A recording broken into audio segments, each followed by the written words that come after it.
ഇത് നമ്മളെ കോഴിക്കോട് മെഡിക്കൽ കോളേജിൻ്റെ ക്യാൻസർ സെൻ്ററാണ് കേട്ടോ. അപ്പോൾ ഞാനും ഉമ്മയും കൂടി ഇവിടെ കാണിക്കാനായിട്ട് ഒ.പിയിൽ കാണിക്കാനായിട്ട് വന്നതാണ്. അപ്പോൾ ഞങ്ങൾ വന്നത് ഏകദേശം ഒരു 9 മണിയാകുമ്പോഴൊക്കെ ഞങ്ങൾ എത്തിയിട്ടുണ്ട്. അപ്പോൾ തന്നെ ഞങ്ങളെ ടോക്കൺ എന്ന് പറയുന്നത് 61 കേട്ടോ. അപ്പോൾ നമ്മൾ ഫുഡൊന്നും കഴിച്ചിട്ടില്ലായിരുന്നു. നമ്മൾ വീട്ടിൽ നിന്ന് ഏകദേശം ഒരു 20-30 മിനിറ്റ് അത്രയൊക്കെ ഉള്ളൂ കേട്ടോ അങ്ങോട്ടേക്ക് എത്താനായിട്ട്.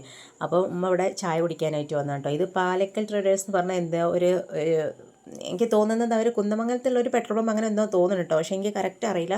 അപ്പോൾ അവരുടെ വക ആരോ ആയിരിക്കട്ടെ, അവരുടെ വകയുള്ളൊരു കോഫീൻ്റെ ഒരു ഇതാണ്. കോഫിയോ ചായ പേഷ്യൻറ്റിന് എത്ര വേണമെങ്കിലും ഫ്രീ ആയിട്ട് കൊടുക്കുക കേട്ടോ. പിന്നെ രാവിലെയൊക്കെ ആണെന്നുണ്ടെങ്കിൽ സ്നാക്കും കാര്യങ്ങളും ഉണ്ടാവും. പിന്നെ കുറച്ച് കഴിഞ്ഞിട്ടുണ്ടെങ്കിൽ അതൊക്കെ കഴിഞ്ഞിട്ട് ബിസ്ക്കറ്റും കാര്യങ്ങളൊക്കെ ഉണ്ട്. അപ്പോൾ അതൊക്കെ ഭയങ്കര ഒരു കൊടുക്കുന്നവർക്ക് ഒരുപാട് നന്മകൾ ഉണ്ടാവട്ടെ എന്ന് വിചാരിക്കും. കാരണം പല ദൂരത്തുനിന്ന് വന്നിട്ടുള്ള ആൾക്കാരാണത്. അടുത്തുള്ളവരൊക്കെ കുറവാണ്. പക്ഷേ വയനാട്, മലപ്പുറം, കണ്ണൂർ അങ്ങനെയൊക്കെയുള്ള സ്ഥലത്തുനിന്ന് രാവിലെ ചിലപ്പോൾ 4 മണിക്ക് 3 മണിക്കൊക്കെ വരുന്ന ആൾക്കാരുണ്ട്. അപ്പോൾ അവർ വന്നിട്ട് ഇവിടെ ടോക്കൺ എടുത്ത് ഇങ്ങനെ ഇരിക്കുമ്പോൾ പുറത്ത് പോയിട്ട് കുറച്ച് മെഡിക്കൽ കോളേജ് ആ ഒരു സെൻറ്ററിലെത്തണം എന്തെങ്കിലും ഫുഡ് അവർക്ക് കിട്ടാനായിട്ട്. അപ്പോൾ ഇവിടെ നിന്നുള്ള അത് ഫ്രീ ആയിട്ടാണ് കേട്ടോ കൊടുക്കുന്നത്.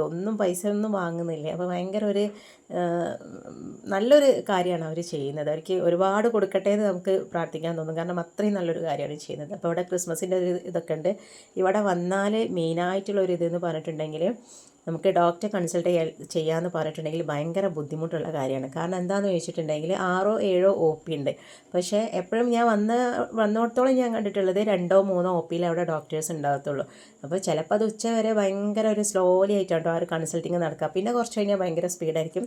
പക്ഷേ ഡോക്ടേഴ്സൊക്കെ നല്ല അടിപൊളി ഡോക്ടേഴ്സാണ്. പക്ഷേ ഇങ്ങനെയുള്ള ഇരുത്തം കാരണം ഈ ഒരു ചില പേഷ്യൻസ് റേഡിയേഷൻ കഴിഞ്ഞതായിരിക്കും, ചിലർ കീമോ ചെയ്യുന്നവരായിരിക്കും. അപ്പോൾ അവർക്കൊക്കെ കണ്ടിന്യൂ ആയിട്ട് ഇരിക്കാമെന്നൊക്കെ പറഞ്ഞിട്ടുണ്ടെങ്കിൽ കുറച്ച് ബുദ്ധിമുട്ടായിരിക്കും. ഇനിയിപ്പോൾ നമുക്കായാലും ഒരുപാട് ടൈമൊക്കെ ഇരിക്കാമെന്ന് പറഞ്ഞിട്ടുണ്ടെങ്കിൽ ഭയങ്കര ഒരു ബുദ്ധിമുട്ടുള്ള കാര്യമല്ലോ. കാരണം ബസ്സിൽ രാവിലെ ഒരു 3-4 മണിക്കൊക്കെ വീട്ടിൽ നിന്ന് ഇറങ്ങുന്ന ആൾക്കാരായിരിക്കും. നേരത്തെ കാണിച്ചു പോകാമെന്നുള്ള ആ ഒരു ഇതിൽ വരുന്ന ആൾക്കാരാണല്ലോ. അപ്പോൾ ഇത്രയും ടൈം ഇരിക്കാമെന്ന് പറഞ്ഞിട്ടുണ്ടെങ്കിൽ ഭയങ്കര ഒരു ഇതാണ്. അപ്പോൾ ഗവൺമെൻറ് എന്താ പറയുക, ഡോക്ടേഴ്സ് ഉണ്ട്, ഭയങ്കരമാണ് ആരോഗ്യമേഖല അങ്ങനെ ഇങ്ങനെയെന്ന് പറഞ്ഞിട്ട് ഇങ്ങനെയുള്ള സ്ഥലത്തൊക്കെ ആരോഗ്യമേഖല കുറച്ചും കൂടി ഡെവലപ്പ് ആവാനുണ്ട്.